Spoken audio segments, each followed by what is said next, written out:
Welcome back to A Bite from the Money Sandwich, where we provide practical and easy to understand tips and ideas on how to manage your money better, so as to let you retire with comfort and on your own terms. When thinking about the roles of women and men in the workforce, there are still some default assumptions which continues to fuel the gender gap. Today I'm joined by Danielle Dobson, who is the founder of Code Conversations and author of Breaking the Gender Code. Danielle uses her research and experiences to help women and men work together to break the gender code so that they can be the leader, partner, parent, as well as the person they want to be.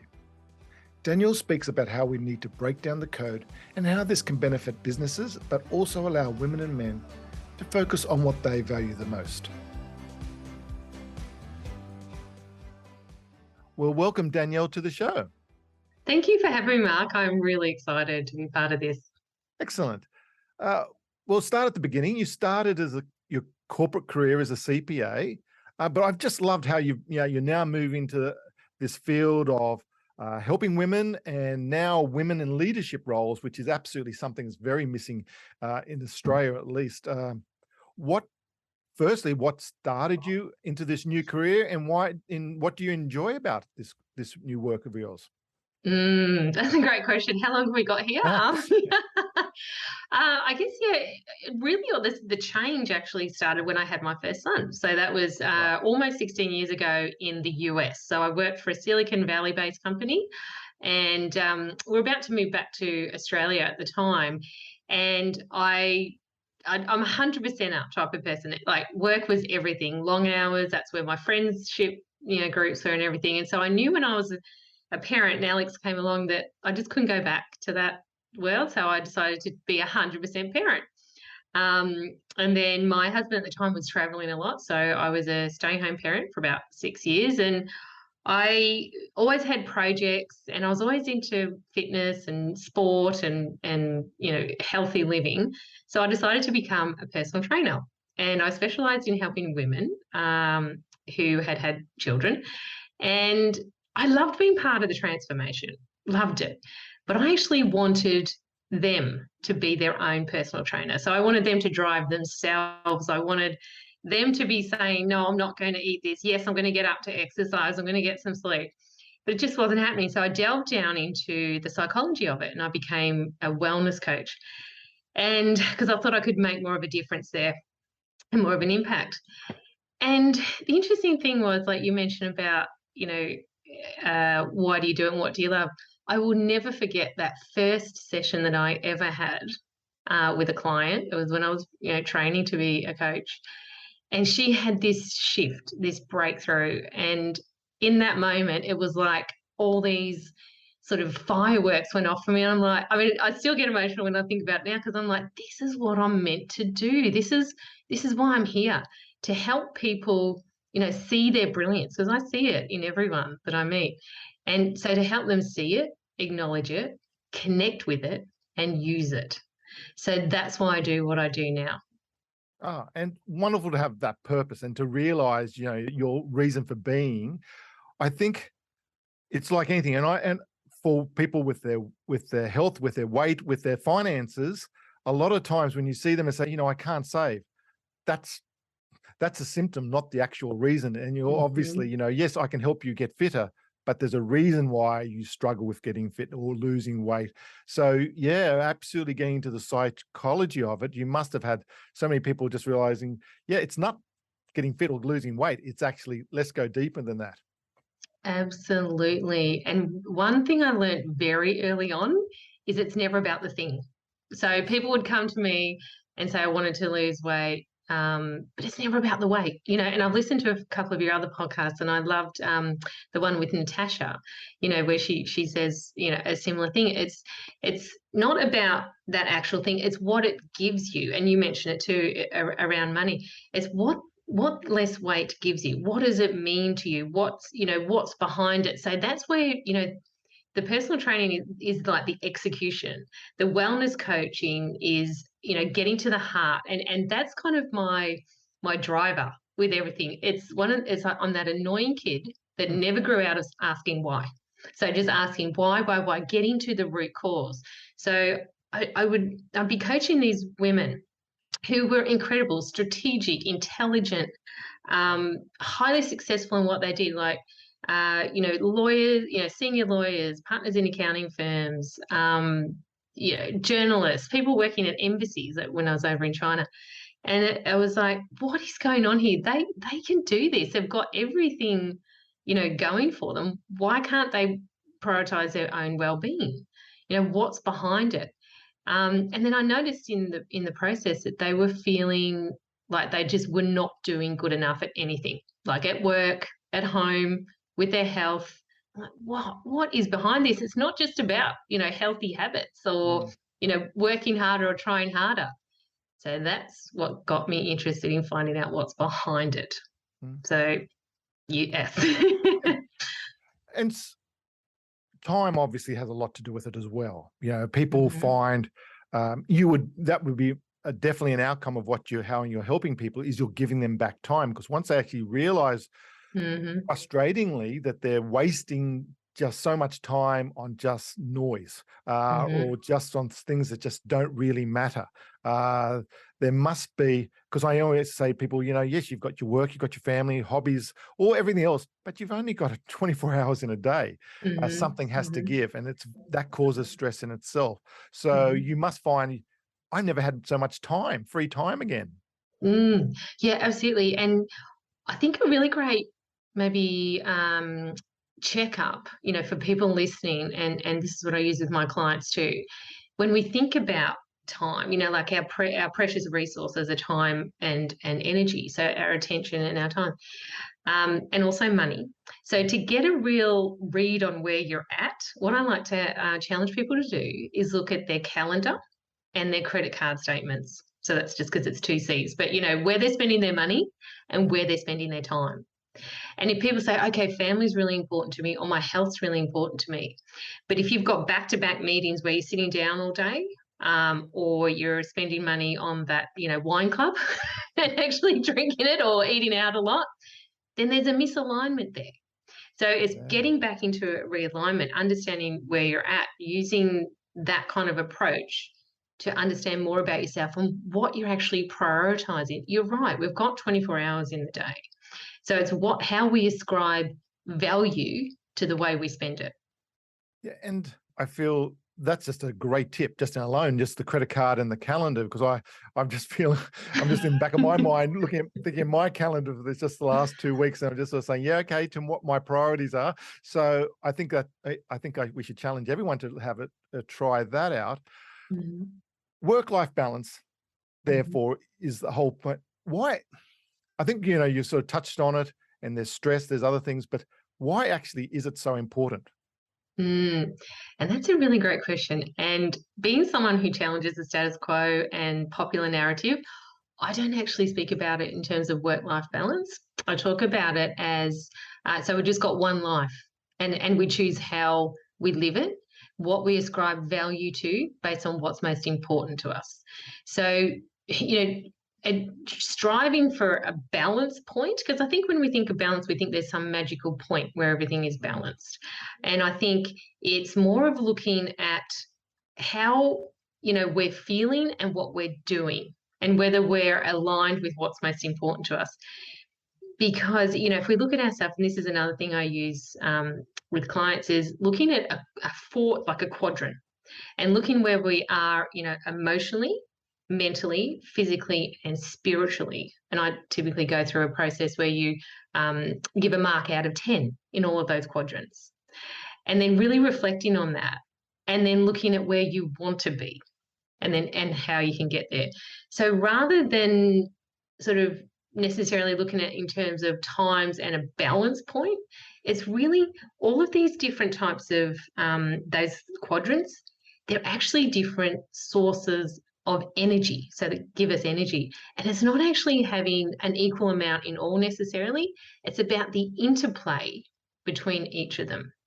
So for me, if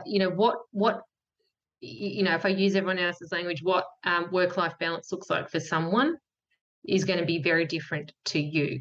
And that is based on what you value and what your, energy sources are and your energy drains.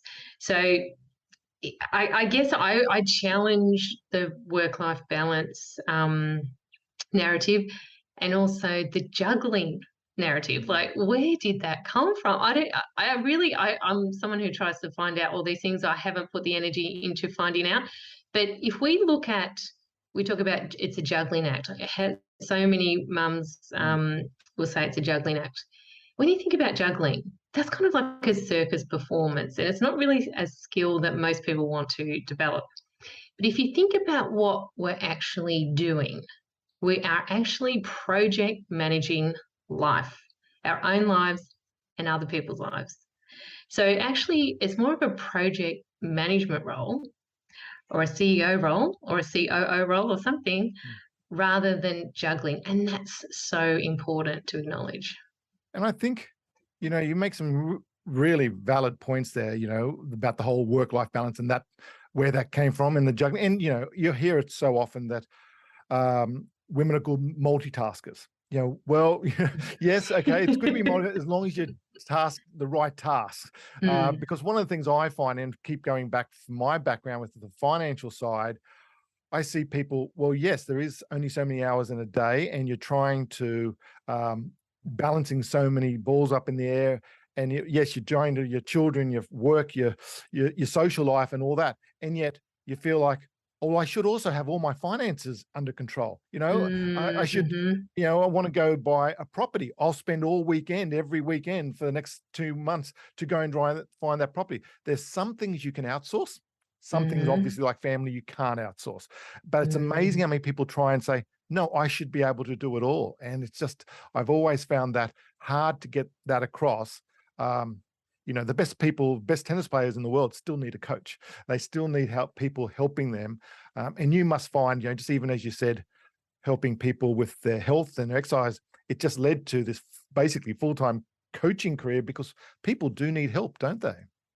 Absolutely. And I love your point about that, about, needing help and support, because I'm big on this concept of the village. So, we talk Right. about it takes a village to raise a child. It takes a village to build a career. It takes a village to do anything. So because of the way we're so fortunate to be mobile, and we move away from our villages a lot of the time. And that's what happens to me. I grew up in Melbourne. Now I'm, via in some other countries, I'm now near Sydney. And so I've had to build my village from scratch, in terms of all of the support networks. And if you have a look, like you said, at high performers, at sports people, they have a team of people that help them. I spoke to one person in my research. She's a VP of a Fortune probably 100 company, incredible woman, 2 young children. She calls herself a Ferrari, and she has all of these people in her pit crew, and every year she will put on a spring party for them. So this is someone who's her stylist, her nanny, her naturopath, her gardener, someone who organises her travel. And she acknowledges them all, because this is what we don't actually see a lot. We see the success, we see the people in the centre stage, but actually it's all of those people who are, techies and behind the scenes, and, the people wearing black that no one ever sees. Yes. They and from speaking, and myself as well, there's so much that goes into getting us on stage. And that's exactly the same with success. So, we need to build that village, and having people in our village like mentors and sponsors and friends and family is all brilliant. And you and I both know, though, that a coach is what can really make the difference, because there's the accountability piece, but there's that piece of seeing that person's inner brilliance and not bringing our own stuff to it. Very uncluttered, clear view, and it's all about that person in the support role to help them bring out their brilliance. So I think that's a really no agenda, being that support crew, being that that techie, that person who's holding you up to be your best and help you be an expert of you. And it doesn't need to cost a lot. Now, yes, you've got family, friends, you've got friends, people in business, they, if you ask, it's amazing how many people are willing to help you and give you advice, and just even being a sounding board. You don't even have to give advice. Just to be able to, well, I'm doing this. What do you think of that? Just to be able to say it out loud, what your problem is or what your thoughts are. It makes such a difference when you've got a sounding board, and the people will do that. People will be willing to be invested for you to be successful. It's incredible once you try and reach out. But I also do believe there are people out there who are specialists in their field. You know, if you want to get into Facebook marketing, if you want to get into speaking, there will be coaches out there that are specialized and will save you years of time and effort and wasted money, because they've already done this, and they can help and bring their expertise to your, whatever your specific thing is. I actually remember going to America, and I was in my 30s, and I just didn't realize how important it was. But there's this very successful advisor over there, and he actually put this whole presentation was as a gridiron team, an NFL team. And he said, yeah, there's a head coach, then there's a defensive coach, and and he put that to everything, to his business, from marketing to sales and he even had a head coach which looked after all the other coaches for all of them. And he was hugely successful. But I just thought, you couldn't have that many people in your business. But now looking back, I thought how clever and how important it was to surround yourself with such good people, exactly as you said. Absolutely. Now, I've heard this concept. You put an article out, and it was this concept of the lead parent. And I'd never heard that before. And I just found it really interesting. I'd love for you to explain that more to the listeners. Yes, well, that was a term I first came across reading Anne-Marie Slaughter's book, Unfinished Business. Right. And that was following an incredible article that went viral in The Atlantic. I think that was like a few years earlier than that. And she talks about caring versus competition, how important caring is, but we value competition in terms of roles. And she spoke about how her husband was the lead parent. So really, when you think about it, we talk about homemaker, housewife, all these sort of things, but it's actually an important leadership role, taking on the responsibility of running the home, running the family, running people's lives, nurturing them, supporting them, and, being where you need to be. So I absolutely love that. And I really took that on, and I actually expanded it out to what we were talking about before in terms of project managing life. So I adapted that term and put it on my LinkedIn profile, and I call myself lead parent and family CEO. Love that. Because it is a leadership position, and I'm actually I'm not married. I was. So most people might refer to me as a single parent, but I actually say, no, I'm a lead parent and family CEO. So then it cuts out the stereotypes. It sort of gets people thinking a bit more about, and then reflecting on their own role in the family. And that's right. I did a post recently about who's the boss in your family, and I spoke about that. Yeah, because I think, and you just sort of touched on it, how many roles you are playing in that family unit, from you said, the CEO to the caring, and it takes time, it takes intelligence, and you're right. For so long you've sort of thought, well, you're the housewife, you're the secondary role. When no, absolutely, that family runs as well as it does because of the effort and you put in, and so leadership role you do. So I really like that. So how, from reading that and your own research, is that something people, whether it's male or female, being that lead parent role, they need to feel proud about this, because previously they hadn't feel proud, like I didn't feel like, oh well, people look at me because that I'm not doing enough, but now no, I should be proud of this lead parent role I have. Absolutely. And so that was exactly my experience. So I went from, corporate America one week to a first-time mum the next week. But interestingly, I valued myself and my role from the very start. Right. So I didn't have any challenges in that respect. It wasn't until I started speaking to other mothers who a lot of their identity was based on what they did at work. Mine never was. It was part of it, but not the whole thing. So I thought, what is it here? What's the difference? And it's because I really valued my role, because I saw it as incredibly important of raising flourishing human beings. Like, I'm not sure there can be a much more important role than that. But it's when we compare it. So we compare caring to competition. So when, we say we value caring, but not until we've got to pay for it. We actually value winning. So, because if you look at the pay scales in terms of, I think this is the best way to really illustrate the point. If we look at the pay scales across our professions and industries in Australia and worldwide, what you find is the people who are paid the most, right at the top, are people where there's a clear outcome of winning. So people who won the law case, sold the business, made the numbers, those sort of things. It's measurable. It's big. It's impactful.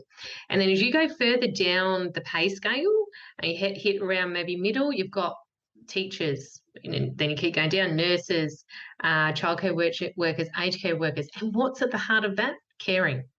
And then if you go all the way down to parenthood, that doesn't get paid at all. Obviously, it's a vocation. But because what happens is there's no measurable short-term outcomes that we can ascribe a win or lose outcome to. So it's devalued economically. So that, I think, it's not necessarily personal, it's structural. That's how we operate.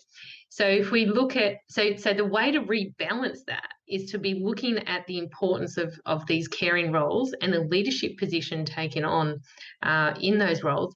And this is the incredible thing I found in my research. It's that these skills that you build when you're a carer are incredibly needed and sought after in the workplace. So emotional intelligence, cognitive flexibility, creativity, innovation. Really, when you think about it, that's what you're doing constantly when you're caring. You're being adaptable, you're developing patience, empathy, all of these incredible skills. So you actually do take those into the workplace, but it's not really acknowledged. And I love the word care. That is my favorite 4-letter word of all time. Like I love it more than love. I love it because you can fall in and out of love, but you can't fall in and out of being caring if you're a caring person. And I just, while you were even talking there, I was thinking about when you're talking about teachers. Well, teachers' assistants are paid less, but usually the care factor that makes a really good teacher's assistant. And so I was just even thinking the way you're talking there. But what I also realize is where I helping people who are retiring when I was a financial advisor, the ones who were defined by their job are the ones who struggle absolutely the most. The ones who could absolutely have a balance. I'm not saying I would say work-life balance, but a balance between whether it was work, their home, the family, and all that, absolutely could adapt to retirement far easier. And have that community there in that care factor. Whereas if you're defined purely by your job, it's a struggle. And especially for men, I found it was unless you find what your next new challenge is, it's not going to be work, you're really going to struggle with retirement. But you was talking about your research, so it leads really nicely into your book, and I haven't finished it, I have to be honest. Breaking the Gender Code. I've got 2 adult daughters, so this is a very important topic to me because I've already seen their experiences in the workforce, male versus female. But I would love to hear, first of all, the reason why you decided to write this book, but what some of the anecdotes you found with the research that you did. That is a great question, and I think it's also really helpful to mention what the subtitle is too. So it's Breaking the Gender Code, how women can use what they already have to get what they actually want. So that's kind of busting that having it all myth, because and that's what I talk about. But yes, so going back to that question about what is it, like what's behind that deeper reason why these intelligent, strategic women couldn't commit to their well-being, and they're feeling like they're not doing good enough at anything. So that sent me on this huge mission, and I used like neuroscience, social research, history. I delved right back to hunter-gatherers because I really wanted to nail this, like what's behind it. And that's when I discovered the gender code. So it's that set of default beliefs that pigeonhole the genders into different boxes, like the blue box and the pink box. And there's a training program a set of rules and expectations, and we're punished or rewarded based on how well we conform. And, there's a lot more detail to I'm that. not recommending anyone to buy the book, but yes. So please buy the book. Visit my website, and I'll sign it and send it to you. And that's a good way to do it.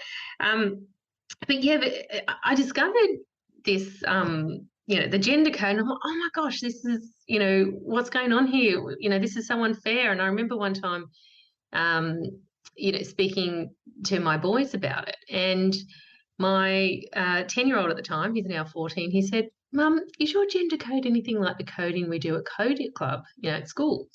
Because if it is, we can fix it. I said, oh, what do you mean, Leo? And he said, well, Mum, I'm the worker person in the family, because he's the middle child, and my big brother bosses me around. But in coding, whatever you're coding doesn't boss you around. I get to be in charge when I make my own code. I'm like, what, Leo? Okay, tell me more. And he's like, yeah. So, you can create code as a coder. You've got to know how the code works. And then you can delete parts that don't make sense. You can create, new parts and keep the things that do make sense. And you know what, Mum? The best bit is that not all code's been created yet. So when you learn how to code, you can create your own code. I'm like, oh my God, Leo. Out of the mouth of babes. Yes. And so what that revealed is like a framework and some other things, but he helped me realize that it's like everything about us, nature, nurture, and neuroplasticity is bundled up into this code that we all have, and it's like a personal algorithm that we build, fed by the societal algorithm, the gender code and other codes, but we're in charge of it. We can expose it, decode it, and recode it. So that's when I thought, right, I've got to share this. So I bought all the really best bits and best practices and what's working well from all the people I interviewed and everything else. I came up with a framework called the Circle Framework. That's the second half of my book. And I thought, and we both know Jackie Lane. She helped me with this part. And because I thought, right, I've just got to share it more broadly. So I never set out to write a book. I set out to share the message. And then the next iteration of that is like we're both doing with speaking. So, yeah, that's how I got to where we are now. And this is also what we do see is they always say that, the amount of executive and CEOs and high management, and there's some industries that just don't have women at all in those positions. So it's a big battle. It's but it's obviously something, if we can recognize it, work out what's causing it, you can provide a solution. Absolutely. And there are so many brilliant people who are on this, and there's people who've been on it for centuries. So we're building on all of their sacrifices, all of their, the risks that they've taken. We're building on that, and it's the rate of change is getting faster and faster and faster. So it's a it's many-pronged approach. But there's the individual approach. So that's where I sort of focus sort of most of my energy and attention. So helping women and men and their teams and businesses understand the impact of the gender code and how to expose it, decode it, and recode it. Then there's also the societal aspect and the wider sort of organisational and structural side of things. And that takes a group effort. That takes a collaborative approach. So that's something that I think everyone can work on as well in their own little way, own large way, just chipping away at it, chipping away. And what's the feedback? Because you've got the solution, but how has it been well received? How's the feedback, or is it sort of certain areas have received it well and other industries not at all? What's your experience so far on that? Yeah, that's a really great question. And I'm finding more and more men are attending the events that we're running. So when we're pitching, and this is what I find is the crucial thing, Marc, and you would know this quite well, is bringing in my business kind of approach. What I do is I start with, okay, what's your business, operational, and strategic and people objectives? Okay, so it might be, right, you want to be a top 1% employer. And this goes for all sizes of business. All right, so you want to be a top 1% employer. Okay, well, this is how you can do it. And you sort of reverse engineer it with more women in these roles. That's really generic because it's going to depend on each company. But this is how you can do it with more, diversity, equity, inclusion, and belonging. And I'll provide evidence, and then industry-specific evidence, and then I guess working out what's in it for them and their currency, and then using more equality as a tool, as a way to get there, as a pathway, rather than saying, right, this is the right thing to do, we all need to be equal, blah blah blah. Actually start with what they want, what they want to see the most. And that's where we're getting more men in the room, in construction, in engineering. The big banks and big accounting firms, I think, get it more. Pardon? They're just slow to move. So, yes, they are. They're massive, aren't they? They're like behemoths. But they have, departments dedicated to it. And saying that, I know there's organisations I've been in on tenders for big projects where they've got all the bells and whistles, they've got everything set up for them, but they're still having pockets of unsupportive, like boys' club behaviour in certain departments, typically sales. So it's addressing it as we're meeting people where they're at, not doing a one-size-fits-all at all, because that can alienate people, and also not othering anyone in the process. And I mean anyone. And you obviously, when you said, what does the company want, you absolutely show that it will increase productivity, the bottom line. There's no question about that. Yeah, it's productivity, performance, and profitability. We have a world-class data set in Australia where the Workplace Gender Equality Agency has been collecting data for over 10 years. So I think it's organisations with over 100 employees. So I think it covers about 4,000 businesses in Australia. And they've got a report on business and gender metrics. And what they found is, it is in black and white, having more women in managerial roles and leadership roles, boards, execs, increases productivity, performance, and profitability, hands down. So we've got the numbers. And then if you dial down into actual specific industries, you can find the numbers there too. Like I've looked at that in terms of construction, engineering, finance. So the evidence is there. It's all out there. So really, it's not just the human thing to do. It's the sensible, savvy, commercial thing to do. And I think that's the thing that gets lost. People don't think that's going to be the case, but it's absolutely right. One of the things, because I always had small business my whole 30, 40 years. And so if I had two salespeople and they were male or female, it never occurred to me I would pay someone differently or an admin staff. But I do see corporations, and I do remember the Association of Financial Advisors, when I was looking after that association, and we would run conferences, and we actually had a Women in Excellence award for what people were doing in the community. And the sponsor was a major insurance company, and they got up and said, "We're proud. We've got the smallest gender pay gap of our peers." And I'm thinking, why do you have a gap? Yeah, like I was just exactly. being totally naive. I did not one? realize there would be a gap, but until after that, I just sat down there and say, "Tell me about this." But I realized it comes back to a lot. I also think about when we don't, as a society, talk about money. People around the table will not tell you what their salary is. And I think industries, especially large industries, have played on that, in that someone will come in and say, "I want a pay rise." Yep, I'll give that. But they know they're not going to tell their teammate. And if it's male or female, and unfortunately, something I keep telling my daughters, males do tend to go into pay reviews and say, "I want a pay rise," and women don't.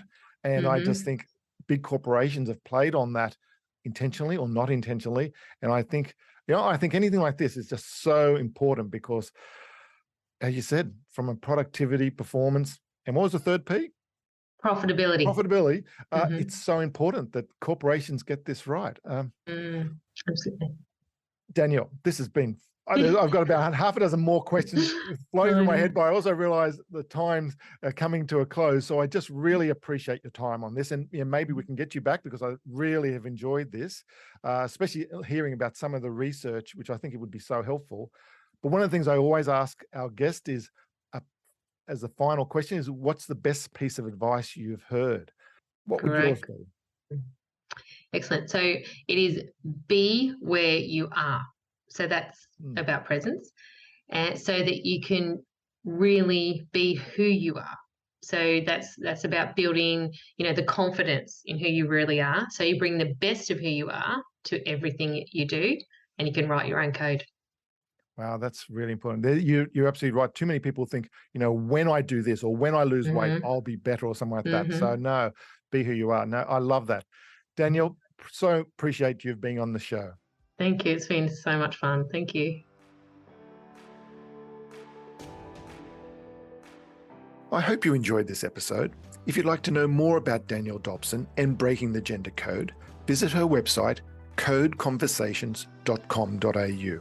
Also, feel free to either email me on admin@themoneysandwich.com or visit our website, themoneysandwich.com, if you have any questions or would like to learn more. Visit my website, themoneysandwich.com, for free templates, online calculators, and subscribe to our newsletter to help you now for a better retirement tomorrow. As with every podcast, this information is not advice, as not personalized to your own situation. And past performance is never guaranteed for the future. What we are trying to do here is to provide tips, coaching, and education to help improve your money knowledge, which we believe can only be a good thing.